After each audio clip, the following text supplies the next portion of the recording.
والعاقبۃ للمتقین والسلام علی اشرف الانبیاء والمرسلین اما بعد فاعوذ باللہ من الشیطان الرجیم بسم اللہ الرحمن الرحیم وما آتاکم الرسول فخذوه وما نهاکم عنہ فانتہوا صدق اللہ العظیم وصدق رسولہ النبی الکریم الرؤوف الرحیم قال اللہ تعالی وتبارک فی شان حبیبہ مخبرا وآمرا ان اللہ وملائکتہ یصلون علی النبی یا ایھا الذین آمنوا صلوا علیہ وسلموا تسلیما الصلاۃ والسلام علیک یا سیدی یا رسول اللہ وعلی آلک واصحابک یا سیدی یا حبیب اللہ الصلاۃ والسلام علیک یا سیدی یا رحمۃ للعالمین وعلی آلک واصحابک یا جد الحسن والحسین۔ تمام حمد و ثنا تعریف و توصیف اللہ جل مجدہ الکریم کی ذات بابرکات کے لیے جو خالق کائنات بھی ہے اور مالک شہنشاہت بھی۔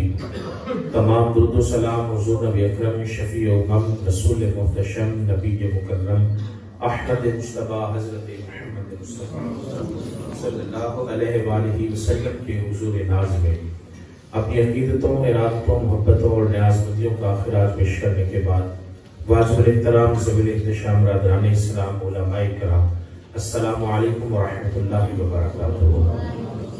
مختصر وقت میں چند باتیں آپ کی گوشگزار کروں گا۔ اللہ تعالیٰ سے دعا ہے اللہ تعالیٰ میری زبان پر کلمۃ الحق جاری فرمائے۔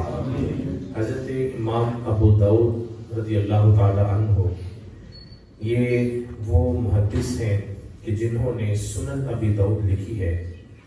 سنن ابی داؤد یہ صحاح ستہ میں سے ایک حدیث کی کتاب ہے، نہایت معتبر ہے، صحاح میں سے ہے۔ آپ فرماتے ہیں کہ مجھے اللہ کے رسول کی 5 لاکھ احادیث زبانی یاد تھی، اور پھر فرماتے ہیں کہ ان 5 لاکھ احادیث میں سے میں نے مقررات کو ایک طرف کیا تو میرے پاس 8000 احادیث بچی۔ ان 8000 احادیث کا میں نے پھر ملخص تیار کیا، اس میں سے مناقب اور فضائل کی حدیثیں ایک طرف کر دی، اور جو اصول و ضوابط کی احادیث تھی ان کا میں نے ملخص تیار کیا۔ فرماتے ہیں کہ میرے پاس صرف 4 احادیث بچی۔ فرماتے ہیں کہ یہ اساس اسلام سے ہے، اسلام کی بنیاد ہے۔ جو شخص ان 4 احادیث پر عمل کر لے گا، فرمایا گویا وہ شخص پورے اسلام پر عمل کر لے گا۔ تو وہ 4 احادیث کون سی ہیں؟ سب سے پہلی حدیث میرے رسول کا فرمان ہے، ارشاد فرمایا انما الاعمال بالنیات، اعمال کا دار و مدار نیتوں پر ہے۔ جتنی اچھی نیت ہوگی اتنا زیادہ اجر نصیب ہوگا۔ عمل بہت اچھا ہو لیکن نیت اچھی نہ ہو تو وہ قابل قبول نہیں ہے۔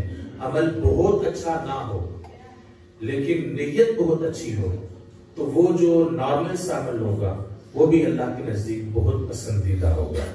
تو فرمایا کہ انما الاعمال بالنیات، اعمال کا دار و مدار حسن نیت پر ہے۔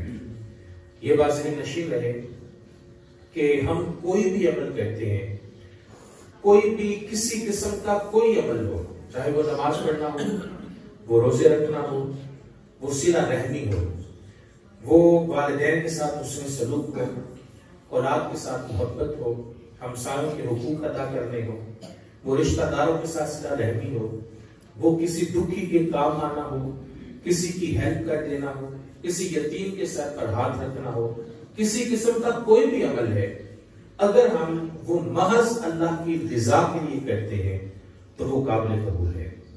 لیکن اگر ہم عمل بہت اچھا کریں لیکن اس کے اندر ریاکاری ہو، دکھلاوا ہو تو وہ اللہ کی بارگاہ میں قبول نہیں ہے۔ حضور علیہ السلام کی بارگاہ میں ایک صحابی عرض کرتے ہیں، کہا کہ حضور ایک شخص جہاد کرتا ہے اور اس کا اول مقصد یہ ہے کہ اللہ راضی ہو جائے، لیکن اس کے ساتھ یہ بھی بات شامل حال ہو کہ چلو لوگ مجھے بہت بڑا مجاہد کہیں گے تو کیا اس کو اجر ملے گا؟ ارشاد میں اللہ اجر لہ، اس کے لیے کوئی اجر نہیں ہے۔ انہوں نے کہا کہ حضور اس کا اول مقصد یہی ہے کہ رب راضی ہو جائے، لیکن ساتھ یہ شامل ہو گیا ارشاد میں اللہ اجر لہ، اس کے لیے کوئی اجر نہیں۔ انہوں نے سمجھا کہ شاید میں اپنی بات سمجھا نہیں پایا، انہوں نے تیسری مرتبہ پھر عرض کی، کہا کہ حضور وہ جہاد کرتا ہے اللہ کے راستے میں، اور زندگی اور موت کی کشمکش میں ہے، اول مقصد یہی ہے کہ رب راضی ہو جائے، لیکن ساتھ یہ بات شامل ہو گئی کہ چلو لوگ مجھے بہت بڑا مجاہد کہیں گے، میری کچھ تعریف ہو جائے گی۔ ارشاد میں اللہ شیء لہ، اس کے لیے کچھ بھی نہیں ہے۔ اللہ تبارک و تعالیٰ کو وہ عمل پسند ہے جو محض اللہ کی رضا کے لیے کیا جائے۔ تو یہ بات ذہن نشین رہے کہ اگر ایک سادہ سا عمل ہو، وہ سادے سے عمل کے اندر نیت اچھی شامل ہو جائے تو وہ سادہ سا عمل بھی بڑا خوبصورت ہو جاتا ہے۔ اس پر محدثین نے ایک بڑی خوبصورت مثال لکھی ہے۔ فرماتے ہیں کہ ایک شخص ہے، وہ اپنے مسجد کے دروازے کے آگے ایک قلعہ لگا دیتا ہے، اس نیت کے ساتھ کہ یہاں پر کوئی گزرتا ہوا شخص اپنی سواری کو باندھے گا اور نماز ادا کر لے گا۔ اس نیت کے ساتھ اس نے وہاں پہ قلعہ لگا دیا۔ دوسرا شخص آیا، اس نے اس کو وہاں سے اکھاڑ دیا، اور اس کی نیت کیا تھی؟ اس کی نیت یہ تھی کہ کہیں کوئی نمازی یہاں سے گزرتا ہوا اس کو ٹھوکر نہ لگ جائے۔ ایک نے لگایا ہے، دوسرے نے اکھاڑا ہے، دونوں کا مختلف ہے، لیکن فرمایا کہ اللہ تبارک و تعالیٰ ان کی نیت کی وجہ سے دونوں کو اجر عطا فرمائے گا، اس لیے کہ دونوں کی نیت اچھی ہے۔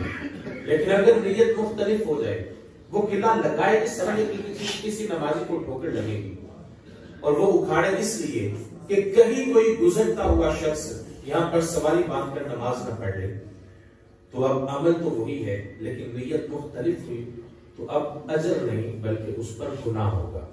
تو یہ بات ذہن نشین رہے کہ جب انسان نیت اچھی کرتا ہے تو اس کو اجر نصیب ہوتا ہے، نیت اچھی نہ ہو تو اجر نصیب نہیں ہوتا۔ حضور علیہ السلام نے ارشاد فرمایا کل قیامت کے دن اللہ کی بارگاہ میں 3 ایسے لوگ آئیں گے کہ جو کہیں گے کہ الہی مجھے اجر دیا جائے۔ اللہ تعالیٰ ارشاد فرمائے گا تمہارے لیے کوئی اجر نہیں ہے۔ سب سے پہلا وہ شخص جو بہت بڑا سخی ہوگا، اس نے اس دنیا میں رہ کر بڑی سخاوت کی ہوگی، اللہ کی بارگاہ میں حاضر ہوگا، عرض دے کر کہ الہی میں نے تیری بارگاہ میں بڑا مال خرچ کیا تھا، مجھے اجر دیا جائے۔ اللہ ارشاد فرمائے گا تو نے مال اس لیے خرچ کیا تھا کہ لوگ تمہیں بہت بڑا سخی کہیں، سو لوگوں نے کہہ دیا تمہیں اجر مل گیا، آج کے دن تمہارے لیے کوئی اجر نہیں ہے۔ ایک بہت بڑا مجاہد اللہ کی بارگاہ میں حاضر ہوگا، کہے گا کہ الہی میں جہاد کرتا رہا، تیری بارگاہ میں لوگوں کے ساتھ لڑتا رہا، آج مجھے اجر دیا جائے۔ ارشاد فرمایا جائے گا کہ تو جہاد اس لیے کرتا تھا کہ لوگ تمہاری بہادری کے بڑے قصے سنائیں، سو لوگوں نے سنا دیے، تمہیں اجر مل گیا، آج کے دن تمہارے لیے کوئی اجر نہیں ہے۔ تیسرا وہ شخص حاضر ہوگا کہ جو بہت بڑا عالم ہوگا، اللہ کی بارگاہ میں حاضر ہوگا، کہے گا کہ الہی میں قال رسول اللہ کی صدائے لیے گلی گلی گھومتا رہا، میں نے تیرے دین کی تبلیغ کی، اشاعت کے لیے کوشش کرتا رہا۔ اللہ تعالیٰ ارشاد فرمائے گا تو اس لیے علم کی باتیں کرتا تھا کہ لوگ تمہیں بہت بڑا عالم کہیں، سو لوگوں نے کہہ دیا تمہیں اجر مل گیا، آج کے دن تمہارے لیے کوئی اجر نہیں ہے۔ تو جو شخص محض اللہ کی رضا کے لیے عمل کرتا ہے، اللہ تبارک و تعالیٰ اس کو اجر عطا فرماتا ہے، اور جو شخص دکھلاوے کے لیے، ریاکاری کے لیے، لوگوں کو راضی کرنے کے لیے، اس کا مقصد رب کی رضا نہیں بلکہ اپنی شہرت ہے، تو وہ شخص کبھی بھی کامیاب نہیں ہوگا۔ اللہ کے نزدیک عمل وہ پسند ہے جو محض اللہ کے لیے کیا جائے، اس بات کا ہمیں خیال رکھنا چاہیے، اور نیت اچھی ہوگی، ایک سادہ سا عمل ہے وہ بھی بڑا خوبصورت ہوگا۔ حضور نبی رحمت صلی اللہ علیہ وسلم آپ کی بارگاہ میں ایک صحابی آئے، آپ نے عرض کی کہ بندہ نواز میں نے گھر تعمیر کیا ہے، آپ تشریف لائیں، آ کر نماز پڑھیں اور دعائے برکت کرتے۔ اصحاب کا یہ انداز تھا، جب بھی کوئی بھی صحابی اپنا گھر تعمیر کرتے تو وہ حضور علیہ السلام کی بارگاہ میں حاضر ہو کر دعا کی درخواست کرتے۔ حضور تشریف لے جاتے، گھر کے اندر ایک مخصوص جگہ ہوتی جس کو مختص کیا جاتا نماز کے لیے، سنتیں، نوافل، گھر کی خواتین، گھر کے بچے وہ وہاں پر نماز ادا کیا کرتے، اور اس کا پوری طرح اسی طرح جو ہے وہ اہتمام کرتے، اور اس کا تقدس جو ہے اس کو برقرار رکھتے، جس طرح مساجد کا تقدس برقرار رکھا جاتا ہے۔ حضور کی بارگاہ میں آئے، آ کر کہا کہ حضور آپ تشریف لائیں۔ حضور چل دیے، ان کے گھر گئے، دعائے برکت کی، اور وہاں پر چند نوافل ادا کیے۔ ایک طرف دیکھا تو ایک روشن دان تھا. حضور نے پوچھا، کہا کہ یہ کس لیے ہے؟ کہا کہ حضور یہ ہوا کے آنے کے لیے ہے اور روشنی کے آنے کے لیے ہے. تو میرے حضور نے ارشاد فرمایا، اگر تمہاری نیت یہ ہوتی کہ یہاں سے اذان کی آواز آیا کرے گی، کہا کہ تمہیں ہوا بھی ملتی رہتی، اللہ کی طرف سے ثواب بھی ملتا رہتا. تو جب نیت اچھی ہو جائے تو ایک سادہ سا عمل بھی بڑا خوبصورت ہوتا ہے. ہم کھانا کھاتے ہیں نا، کھانا ہماری ذمہ داری ہے، ہماری ضرورت ہے. زندہ رہنا ہمارے لیے مشکل ہے کھانے کے بغیر. تو کھانا کھانا ہماری ضرورت ہے، لیکن کھانا کھاتے ہوئے ہم اس طرح بیٹھتے ہیں جس طرح حضور بیٹھا کرتے تھے. ہم اس طرح کھانا کھاتے ہیں، اس طرح چھوٹے لقمے لیتے ہیں، دائیں ہاتھ کے ساتھ کھاتے ہیں، بسم اللہ پڑھ کر کھاتے ہیں، کھانے کو دیکھ کر کے کھاتے ہیں، اور پھر چھوٹے چھوٹے لقمے لیتے ہیں، چبا چبا کر کھاتے ہیں، اور اس طرح کھاتے ہیں کہ جس طرح حضور نے حکم دیا، جس طرح حضور کھایا کرتے. ضرورت ہم نے اپنی پوری کی ہے، لیکن اللہ تبارک و تعالیٰ ہر سنت پر 100 شہیدوں کا اجر عطا فرمائے گا. تو یہ بات ذہن نشین ہے کہ نیت اچھی ہو جائے تو عمل سادہ سا بھی ہو تو بڑا خوبصورت ہوتا ہے. ہم چلتے ہوئے صرف یہ نیت کر لیں کہ حضور صلی اللہ علیہ وسلم جب چلا کرتے تھے تو آپ اپنی نظریں نیچی رکھا کرتے. جب حضور چلتے تو اکڑ کر نہیں، بلکہ اپنے جسم مبارک کو سمیٹ کر اور تھوڑا سا جھکاؤ کے ساتھ چلا کرتے. ہم چلتے ہوئے حضور کی سنت کو ادا کرتے ہیں. اللہ تبارک و تعالیٰ اس پر بھی ہمیں اجر عطا فرمائے گا. ہم پانی پیتے ہیں، پانی پیتے ہوئے ہم گلاس کو دائیں ہاتھ سے پکڑتے ہیں، 3 سانس میں پیتے ہیں، بسم اللہ پڑھ کے پیتے ہیں، پینے سے پہلے اس کو دیکھ لیتے ہیں، ٹھہر کر پیتے ہیں، اور پھر پینے کے بعد الحمدللہ بھی کہہ دیتے ہیں. اب پانی ہم نے اپنی ضرورت کے لیے پیا. ہر شخص کی ضرورت ہے پانی پینا. پانی کے بغیر زندہ رہنا ممکن نہیں ہے. ہم نے اپنی ضرورت کے لیے یہ عمل کیا ہے، لیکن اللہ تبارک و تعالیٰ یہ نیت کی وجہ سے ایک پانی کے گلاس پر 600 شہیدوں کا اجر عطا فرما دیتا. تو ہمیں چاہیے کہ ہم اپنی نیت کا قبلہ درست کر لیں. جتنی نیت اچھی ہوگی اتنا اجر ہمیں زیادہ نصیب ہوگا. تو ارشاد فرمایا سب سے پہلی حدیث، انما الاعمال بالنیات، اعمال کا دار و مدار حسن نیت پر ہے. دوسری حدیث ارشاد فرمایا ان الحلال حلال بین وان الحرام بین وبینہما متشابہات. ارشاد فرمایا کہ حلال بھی واضح ہے، حرام بھی واضح ہے. کچھ چیزیں ایسی ہیں جو متشابہات میں سے ہیں. بعض کہتے ہیں یہ جائز ہے، بعض کہتے ہیں نہیں جائز. ہم نے جو ہے وہ گوگل نکالا، ہم نے یوٹیوب نکالا، اس پر سرچ کی. بعض علماء کا قول آیا، انہوں نے کہا کہ یہ چیز جائز ہے، اور بعض نے کہا کہ یہ جائز نہیں ہے. اب ہم مشتبہ میں ہو گئے، اشتباہ میں آ گئے کہ پتہ نہیں اب یہ حلال ہے یا حرام ہے. اب ہمارا رویہ یہ ہے کہ کسی ایک عالم دین کا، چاہے وہ کسی بھی فرقے سے ہو، وہ کسی بھی لیول کا ہو، وہ عالم ہو یا نہ ہو، ہمیں کوئی ویڈیو مل گئی اپنے مطلب کی تو ہم نے اس کو سنبھال لیا اور وہ عمل اپنی مرضی سے کرنا شروع کر دیا. جبکہ میرے رسول کا فرمان ہے، فرمایا حلال واضح ہے، حرام بھی واضح ہے. حلال اور حرام اس میں کوئی فرق نہیں ہے. فرمایا کہ ہاں کچھ چیزیں ایسی ہیں کہ جو متشابہات میں سے ہیں، جن کا پتہ نہیں چلتا یہ حلال ہے یا حرام ہے. ارشاد فرمایا کہ جو شخص متشابہات سے بچ گیا، اللہ تبارک و تعالیٰ اس شخص کے ایمان کی بھی حفاظت فرمائے گا، اس کی آبرو کی بھی حفاظت فرمائے گا. حرام سے تو بچنا ہی بچنا ہے، لیکن جو متشابہات ہیں ان سے بھی ہم نے بچنا ہے. اور میرے رسول کا فرمان سنیے. میرے حضور نے ارشاد فرمایا کہ ایک شخص 10 درہم کا لباس پہنتا ہے، 9 درہم اس نے حلال کی کمائے ہیں اور 1 درہم اس کا حرام کا اس میں شامل ہے. فرمایا کہ وہ لباس پہن لے، کعبہ اللہ پہنچ جائے، اس کے ایک طرف غلاف کعبہ ہو اور دوسری طرف دیوار کعبہ ہو. فرمایا کہ وہ رب سے دعا کرے گا، اللہ تبارک و تعالیٰ نہ اس کی نماز قبول کرے گا نہ اس کی دعا کو قبول کرے گا، اس لیے کہ اس نے جو لباس پہنا ہے اس کے اندر حرام شامل ہے. مکمل حرام نہیں ہے، صرف حرام شامل ہے. تو ہمیں اس سے بچنے کی تلقین کی گئی. فرمایا کہ حرام سے تو بچنا نہیں بچنا ہے، لیکن تم نے متشابہات سے بھی بچنا ہے. آج جس دور میں ہم سانس لے رہے ہیں، اس دور کے اندر بہت ساری ایسی چیزیں ہیں جن میں اختلافات پائے جاتے ہیں. جو چیز اختلافی ہو ہمیں چاہیے کہ ہم اس سے بچ جائیں. اگر ہم اس سے بچ جائیں گے تو یقیناً ہماری آبرو بھی محفوظ رہے گی اور ہمارا ایمان بھی محفوظ رہے گا. تو ارشاد فرمایا کہ تم نے حرام سے تو بچنا ہی بچنا ہے، متشابہات سے بھی بچنا ہے. تیسری حدیث میرے حضور کا فرمان ہے، لا یؤمن احدکم حتی تکون اخیہ ما تحب لنفسہ. ارشاد فرمایا کہ کامل مومن وہ ہے کہ وہ شخص جو اپنے لیے پسند کرتا ہے وہی اپنے مومن بھائی کے لیے پسند کرے. یہ اتنی خوبصورت حدیث ہے، اگر اس پر عمل کر لیا جائے تو یقین جانیے کہ ہمارے لیے یہ سانس لینا بہت آسان ہو اور جو ہمارے تعلقات ہیں بڑے مستحکم ہو جائیں. جو ہم اپنے لیے پسند کرتے ہیں اپنے مومن بھائی کے لیے پسند کریں. ہم اپنے لیے عزت تکریم پسند کرتے ہیں، اپنے مومن بھائی کی عزت کیا کریں. ہم اپنے لیے اچھی چیز پسند کرتے ہیں، اپنے مومن بھائی کے لیے اچھی چیز پسند کریں. جو خود کے لیے پسند کرتے ہیں وہی اپنے مومن بھائی کے لیے پسند کر لیں. حضرت امام اعظم امام ابو حنیفہ علیہ رحمہ، آپ کا دور مبارک تھا، تو آپ کے دور کے اندر ایک ایسا شخص کہ جو ذرا امیر کبیر تھا، اس کے پاس کچھ خزانہ تھا. اس نے کچھ اشرفیاں ایک تھیلے کے اندر ڈالی اور اپنے ایک دوست کو دی.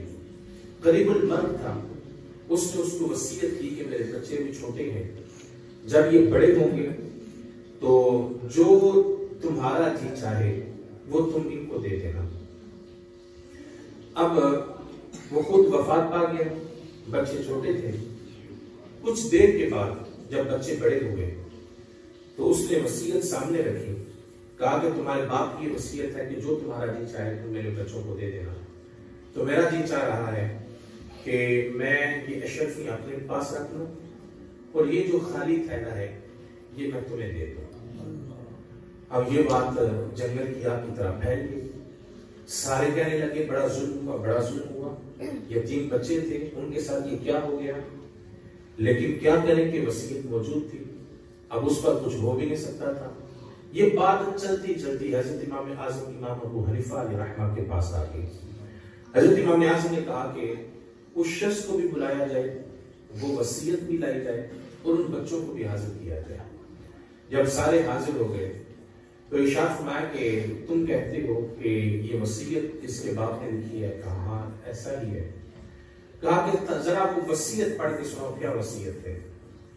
تو اس نے پڑھ کے سنایا کہ جو تمہارا جی چاہے وہ تم میرے بچوں کو دے دینا. کہا کہ دوبارہ پڑھو. دوبارہ پڑھا. کہا کہ جو تمہارا جی چاہے وہ تم میرے بچوں کو دے دینا. کہا کہ دیکھو اس وصیت میں یہ لکھا ہے کہ جو تمہارا جی چاہے وہ بچوں کو دینا. تمہارا جی چاہ رہا ہے اشرفیاں رکھنے کے لیے، تو جو تمہارا جی چاہ رہا ہے وہ تم نے بچوں کو دینا ہے. لہٰذا یہ اشرفیاں بچوں کی ہوں گی اور خالی تھیلا تم رکھو گے.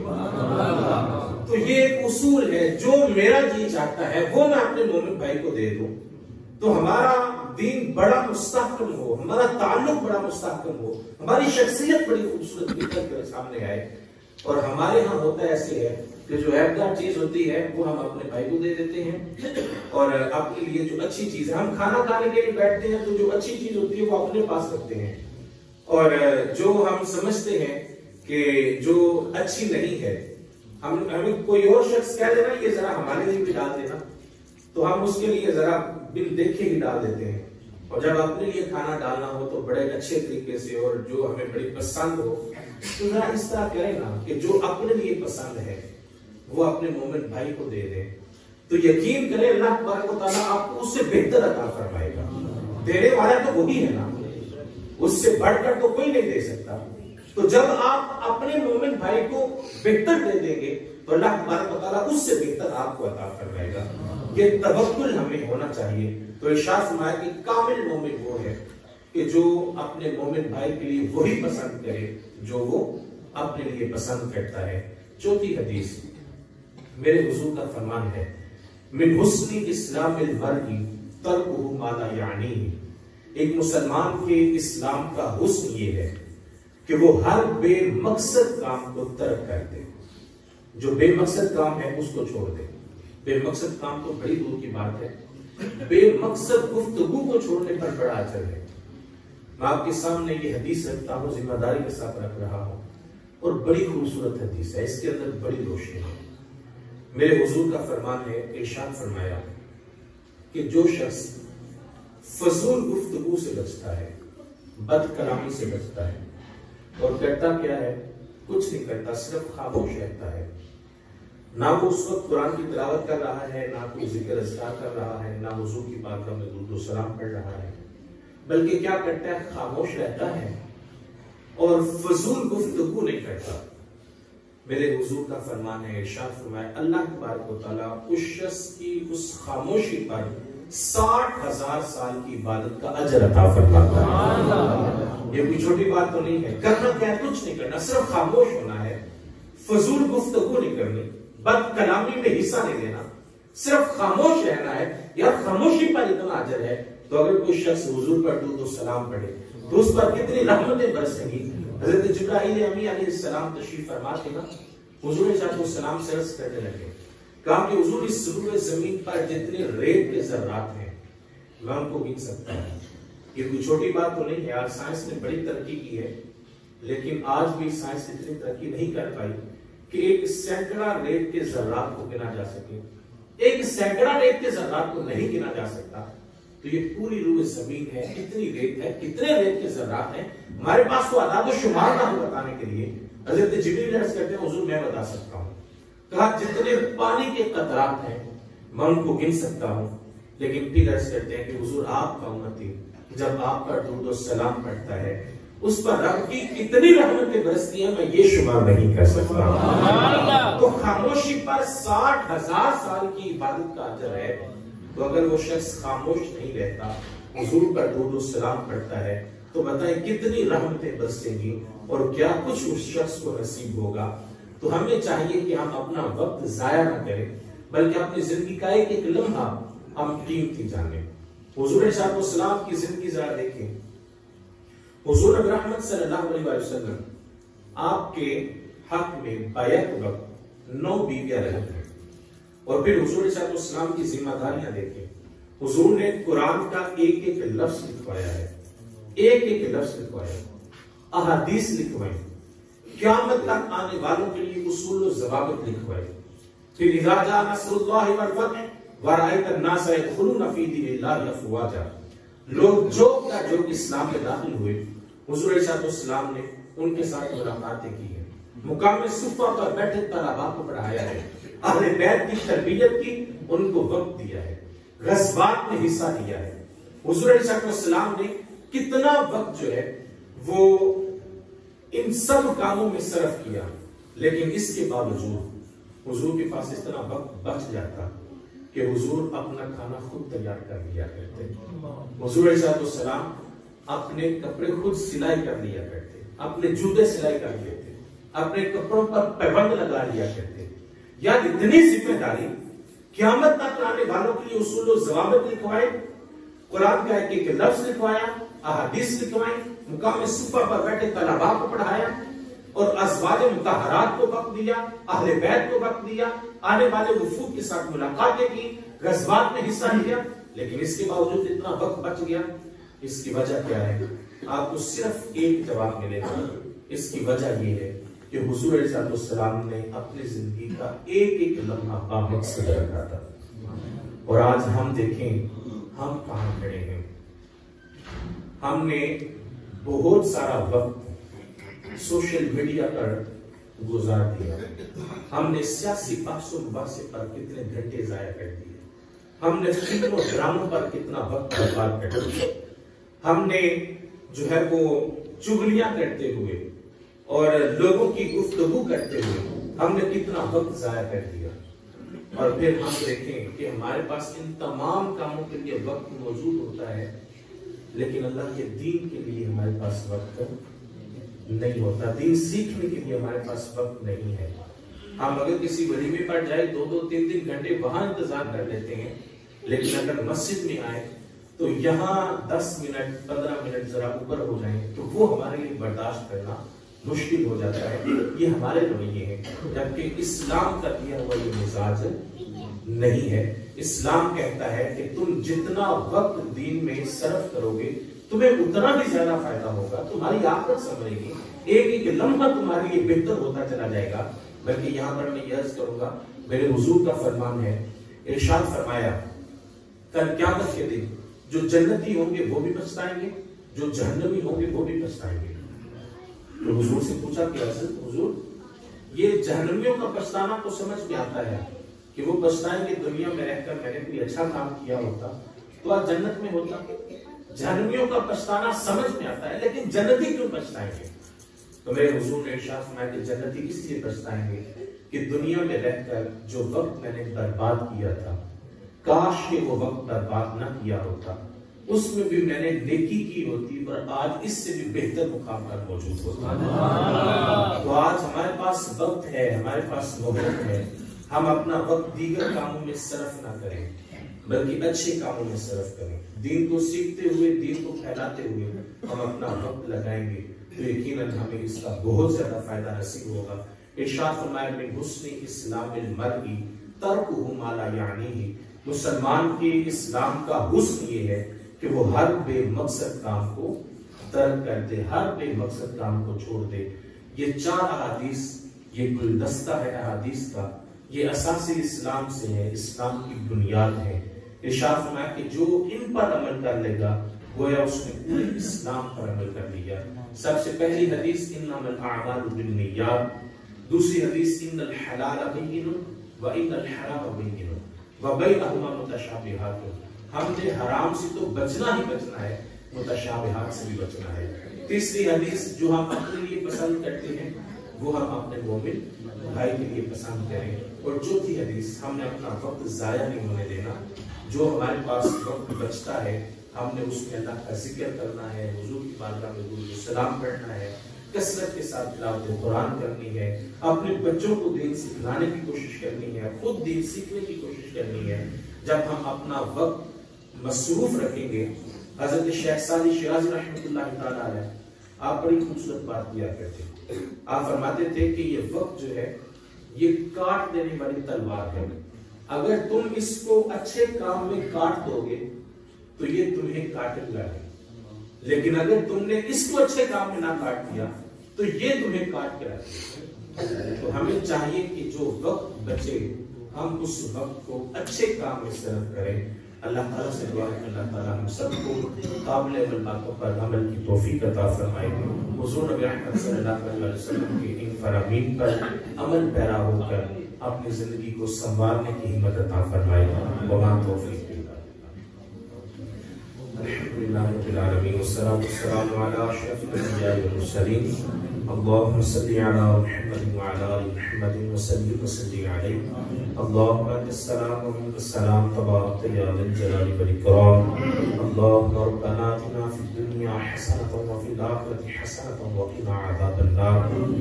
الہی یہ جو حضور علیہ السلام کے فرامین ہم نے سنائے ان پر عمل پیرا ہونے کی توفیق عطا فرما. الہی ہم سب کو ہر طرح کی خیر عطا فرما، ہر طرح کے شر سے محفوظ فرما، شر انسان سے، شر شیطان سے، شر نفس سے محفوظ فرما، حاسدین کے حسد، ظالمین کے ظلم اور شریروں کے شر سے محفوظ فرما.